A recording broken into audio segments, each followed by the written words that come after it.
տեսնում ենք, որ շարունակվում են ձերբակալությունները իշխող ռեժիմի կողմից ընդդիմադիր թեկնածուների նկատմամբ, մենք նաև ֆիքսում ենք, որ վերջին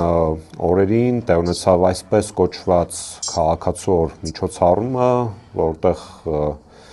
փորձ էր արվում քարոզչական առումով տպավորություն ստեղծել, որ իբրև թե հասարակությունը աջակցում է գործող ռեժիմին, սակայն մենք նաև փաստում ենք, որ դա իրականում ընդհանուր քարոզչական փորձ էր։ Ըստ ձեզ վերջին օրերին Հայաստանում ինչ էր կատարվում։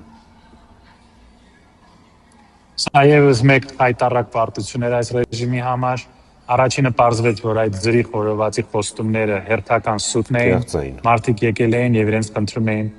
իրենցից խնդրում էին վճարել 6000 դրամ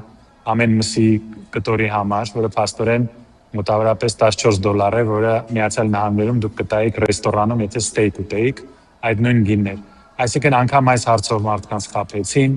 Երկրորդը, այս ռեժիմը ասում է, որ նրանք վստահ են, որ ունենան մեծամասնություն խորհրդարանում, բայց վստահ ղեկավարությունը չէր լինի խորովածով մարդկանց խաբել, կաշառել, որ նրանք գան եւ մասնակցեն իրանց ցույցին։